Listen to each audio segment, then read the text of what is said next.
Study IQ IAS, अब तैयारी हुई अफोर्डेबल। नमस्कार दोस्तों, मेरा नाम है गरम योगी दिवाकर बोथरा। नोट्स एक बहुत इंपॉर्टेंट पार्ट होता है आपके सिविल सर्विसेज प्रिपरेशन का। और जहां तक सवाल है सोशियोलॉजी का, किस तरीके से नोट्स बनाए जाएं। बात सिर्फ सोशियोलॉजी की नहीं है, आप चाहो तो किसी भी सब्जेक्ट के अंदर नोट्स बनाने का एक पर्टिकुलर तरीका होता है। अब कुछ लोगों को देखोगे कि उनके नोट्स इतने अमेजिंग है। आप एग्जाम्पल ले लो, जैसे आप बहुत सारी मैगजीन्स पढ़ते हो, कितना वेल अरेंज्ड कंटेंट होता है उधर, वो शायद इजी हो जाती है आपके लिए उधर से चीजों को याद रखना या फिर एटलीस्ट रिवाइज करना।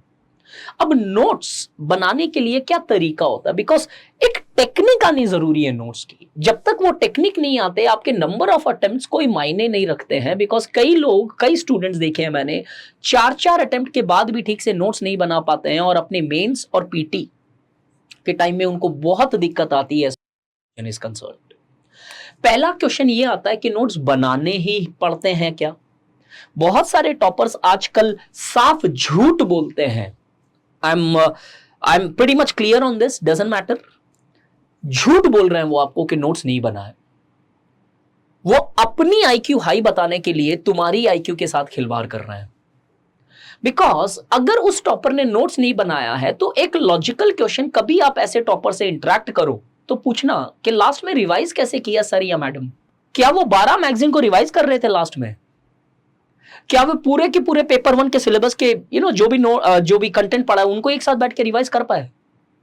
और अगर उन्होंने रिवीजन नहीं की है तो फिर तो वो और साफ झूठ बोल रहा है। कैसे क्रैक कर दिया एग्जाम उन्होंने? अच्छा, विवेकानंदा या अल्बर्ट आइंस्टाइन की IQ थी? वो तो पॉसिबल ही नहीं है। क्यों? Lal Bahadur Shastri academy of administration बोलता है कि we are not getting the competent IAS officers. Report उठा के देखो उनकी। तो इतनी कोई IQ नहीं है कि बिना नोट्स के वो क्रैक कर रहे हैं। लेकिन बेचारे स्टूडेंट जब फर्स्ट अटेम्प्ट आते हैं, एक तरफ नोट्स बनाना डिफिकल्ट है, दूसरी तरफ आता नहीं है नोट्स बनाना। अब तीसरी तरफ जब ये टॉपर बोलते हैं नोट्स की जरूरत नहीं है, तो बहुत इजीली आप कंफर्ट जोन में एक्सेप्ट कर लेते हो वो चीज कि हाँ नोट्स नहीं बनाने। बट एक हाथ जोड़ के रिक्वेस्ट है सबसे कि प्लीज नोट्स बनाओ। बिकॉज अगर आप नोट्स नहीं बना रहे हो तो it's only going to impact your selection. अब ठीक है सर, नोट्स तो बनाएंगे, तरीका क्या होता है? रिमेंबर दिस, यहां पे इतना आसान तो नहीं है। जितना कॉम्प्लिकेटेड ये लग रहा है उससे ज्यादा कॉम्प्लिकेटेड है नोट्स बनाना। नोट्स होता है आपका एक कंटेंट। अब एक अच्छी नोट्स किसे बोला जाता है? Which notes are called as good notes? अच्छी नोट्स वो होती है जिसमें पहला डिटेल्ड नोट्स बनाए जाते हैं। पहले दिन से अगर आप सिनॉप्सिस बनाने लगते हो तो आप गिर रहे हो खड्डे के अंदर। पहले डिटेल्ड नोट्स बनते हैं। इस डिटेल की सिनॉप्सिस मेन से पहले या एग्जाम से कुछ महीने पहले बनती है। सेकंड, ये करंट इंटीग्रेटेड होना चाहिए। चाहे कोई सा भी सब्जेक्ट हो आपका, GS या सोशियोलॉजी, तो स्पेसिफिकली करंट से इंटीग्रेट करना है उसे।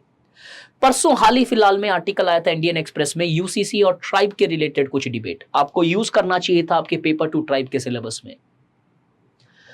ये कंटेंट भी स्ट्रक्चर्ड तरीके से होना चाहिए। कई रनिंग नोट्स होते हैं कि पहले क्लास के वर्ड से आखिरी क्लास के वर्ड तक लिख लिया और लास्ट में जब आप पढ़ने बैठते हो तो अरे पता नहीं क्या खिचड़ी है इसमें। बीच में कुछ है, बीच में एप्लीकेशन, बीच में करंट, बीच में कॉन्सेप्ट, आधी थियरी आगे आधी थियरी पीछे। जब आप रिवाइज करोगे तो ऐसे नोट्स आपको ज्यादा कंफ्यूज करेंगे, ना कि क्लियरिटी देंगे। स्ट्रक्चर्ड होने चाहिए नोट्स।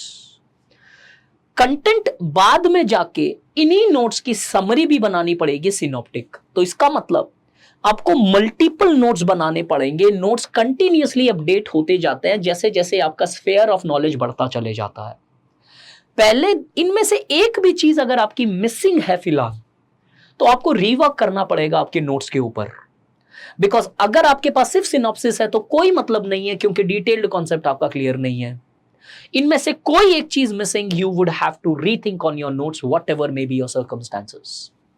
अब कंटेंट कहां से लिया जाए? बिकॉज इस कंटेंट से ही सारी चीजें निकली। कंटेंट को 3 जगह से लिया जा सकता है। अब मैं फिलहाल पूरी सोशियोलॉजी की बात कर रहा हूं, जहां पे एक शॉर्टकट जो मेजॉरिटी ऑफ द एस्पिरेंट्स अपनाते हैं, मैंने नाम के साथ लिखा है, नितिन सांगवान की एक गाइड बुक आती है, उनको पढ़ लिया। 550-600 पेजेस के आसपास की बुक है, जहां पे पूरा पेपर 1 और पेपर 2 कवर्ड है। दूसरा, जो क्लासेस या संस्थाएं आपने ज्वाइन की है, कोचिंग इंस्टीट्यूशन, उनके क्लास नोट्स होते हैं एक। और तीसरा ऑप्शन जो सबसे डिफिकल्ट लगता है स्टूडेंट्स को, क्योंकि टाइम कंज्यूमिंग है, स्टूडेंट को तो आज ही ऑप्शनल खत्म करना है।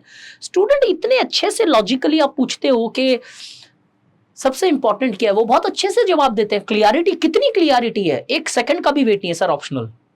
लेकिन उस ऑप्शनल को इतनी जल्दीबाजी है खत्म करने की कि वो स्टैंडर्ड सोर्सेस को कभी टच भी नहीं करना चाहते हैं, और वो लैंग्वेज जो आंसर में होती है, होनी चाहिए, कभी आती ही नहीं आंसर में, और वो 300 प्लस टच तो एक सपना रह जाता है महज। अब 3 जगह से कंटेंट आ सकते हैं, एक एक चीज को इवैल्यूएट करते हैं। पहली चीज गाइड्स, गाइड का नाम मैंने ऑलरेडी बताया अभी आपको। इस गाइड से अगर आप देख रहे हो और इससे नोट्स बनाने की सोच रहे हो, तो पहली चीज समझ लेना, ये गाइड आपको कभी भी कॉन्सेप्चुअल क्लियरिटी नहीं देगी। जिस किताब का मैंने नाम लिया, उस किताब में जाके कार्ल मार्क्स को पढ़ना, और उधर दिया हुआ है slavery historic modes of production की थियरी, और वहां पे ये दिया हुआ है स्लेव्स रेबेल्ड, तब जाके फ्यूडल मोड्स ऑफ प्रोडक्शन आया। मतलब स्टूडेंट के साथ कितना खेलोगे यार। कार्ल मार्क्स बोलते हैं स्लेव्स रेबल कर रहे हैं, और अगर स्लेव्स रेबल करते हैं तो मार्क्स ने बोला क्लास रेबल कर सकती है। क्लास के लिए ऑब्जेक्टिव और सब्जेक्टिव कॉन्शियसनेस दोनों होनी चाहिए। स्लेव्स के अंदर तो सब्जेक्टिव कॉन्शियसनेस आई नहीं, वो कभी क्लास बनी नहीं। मार्क्स ने क्लियरली बोला है the have nots becomes only class in the capitalistic modes of production. और वो रेबल कैसे कर गया, और बच्चा ये आंसर लिख के आता है यूपीएससी में, और निहायती 0 मार्क मिलते हैं उसमें। 1% की भी दया दृष्टि मत एक्सपेक्ट करना एग्जामिनर से। वो बैठा ही उधर आपको सेलेक्ट नहीं करने के लिए है, और उस पे ऐसे ब्लंडर करोगे ऐसे स्कॉलर्स में, ऐसे चलेगा। क्यों? बिकॉज आपने पढ़ा ही ऐसा सोर्स जिसकी कोई ऑथेंटिसिटी नहीं है, जहां पे मार्क्स की इतनी इंटरप्रिटेशन से मैं एक चिपका दिया उधर। बिकॉज देखो, जब आपका सिलेक्शन हो जाता है ना, तो उसके बाद फर्क नहीं पड़ता नोट्स में कितनी भी मिस्टेक्स हो या नहीं हो। क्या करना है आपको, तो किताबें बेचनी है, पैसा कमाना है। सिलेक्शन हो या नहीं हो, किसको फर्क पड़ने वाला इधर। और जाओ, मैंने फैक्ट बताया, जाके देखो। इसी के अंदर कम्युनलिज्म और फंडामेंटलिज्म के डिफरेंसेस दिए हुए हैं। पढ़ने के बाद आदमी को समझ में भी नहीं आएगा डिफरेंसेस क्या है। और ऐसे सोर्सर जब आप पढ़ रहे हो, आपकी कॉन्सेप्चुअल क्लियरिटी किधर है, बैठ के 2 मिनट सोच लेना। मैं इस किताब को खराब नहीं बता रहा हूं, मैं इस किताब के अंदर बहुत मिस्टेक्स है बता रहा हूं। आप चाहो तो इसे खराब समझो, आप चाहो तो इसे निहायती खराब समझो। दूसरी चीज, ये गाइड खुद अपनी सिनॉप्टिक फॉर्म में है। आपने जब अपनी ग्रेजुएशन में एग्जाम दिए थे तो आप गाइड पढ़ते थे पास होने के लिए। यूपीएससी एग्जाम में पास होने के लिए आपको सेलेक्ट होना पड़ता है, और सेलेक्ट होने के लिए कॉन्सेप्चुअल क्लियरिटी होनी पड़ती है, कंटेंट की डेप्थ होनी पड़ती है, स्ट्रक्चराइजेशन होना पड़ता है, ऑथेंटिक यूजेबिलिटी पता होनी चाहिए। और जब एक गाइड 700 पेज में सोशियोलॉजी कर ले, तो इमेजिन करो हर कोई सोशियोलॉजी लेके फिर रहा होता। अभी 700 पेज ही तो पढ़ने हैं ना, साल भर रख के पढ़ूंगा हो जाएगा? नहीं, वो कंटेंट और बुक तो कवर हो जाएगी, वो कॉन्सेप्ट नहीं कवर होने वाले हैं आपके। Please understand that well. तो इसके तो नोट्स बनाने की ऐसे भी कोई आवश्यकता नहीं है, ये खुद अपनी एक नोट्स है, बस प्रिंट करा दिया लोगों ने और कुछ नहीं। तो क्या इसका मतलब ये किताब लिटरली वेस्ट है? क्या ये गाइड लिटरली वेस्ट है? अब इसके अंदर 2 पॉइंट है।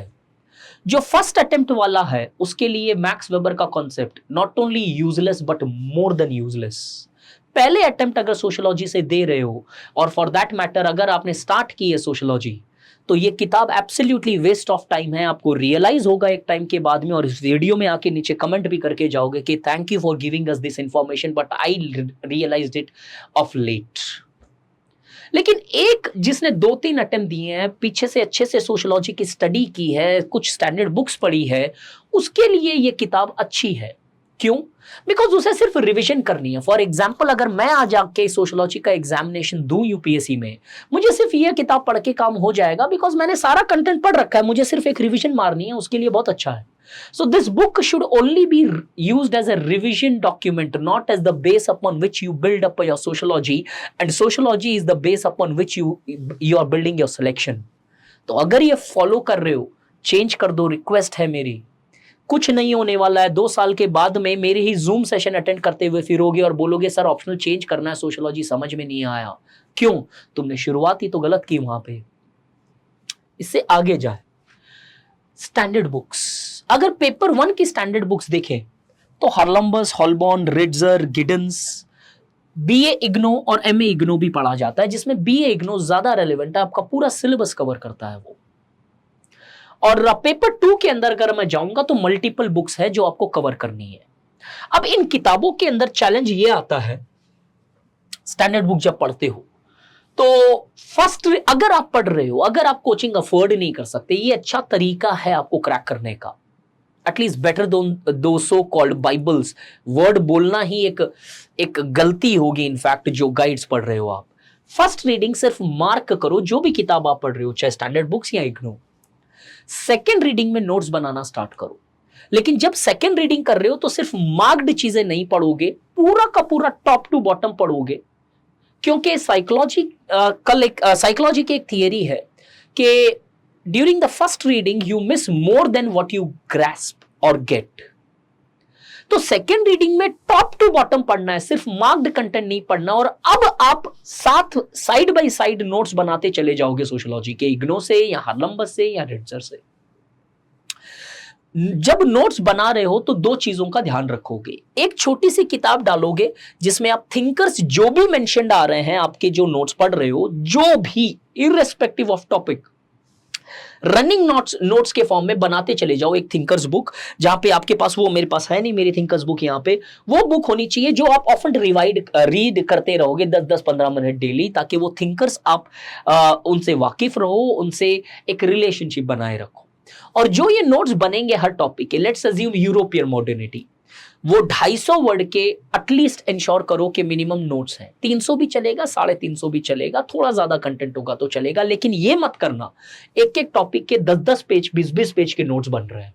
ये वेस्ट होगा, बिकॉज थोड़े टाइम के बाद रियलाइज होगा कि ये तो एकदम ही नॉनसेंसिकल नोट्स बन गए, क्योंकि आप सारा कॉपी पेस्ट करते चाह रहे हो, अपना दिमाग लगा के उसमें से कंटेंट निकाला नहीं है आप।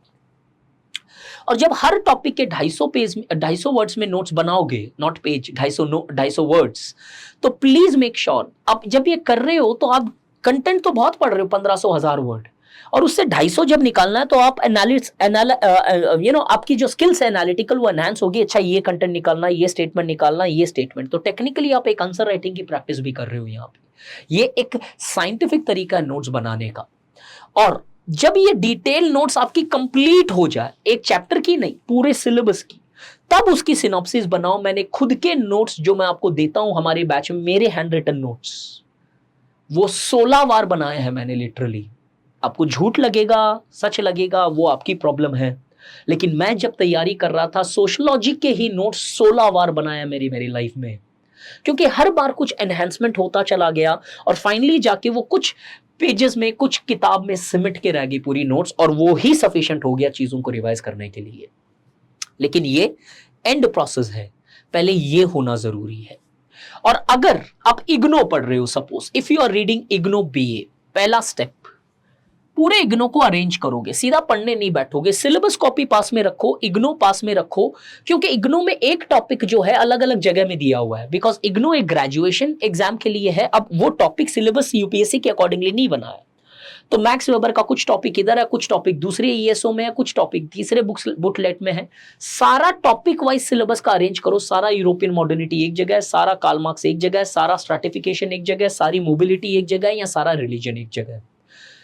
इस अरेंजमेंट को जब मैंने किया था मेरे टाइम में, मुझे 1 हफ्ता लगा था, every day spending 8 hours only to arrange this. मैं किताबें वो पेजेस फाड़ रहा था, इट्स नॉट अ डिसरेस्पेक्ट, मुझे अरेंज करना था। हर चैप्टर वाइज फोल्डर बना लिया।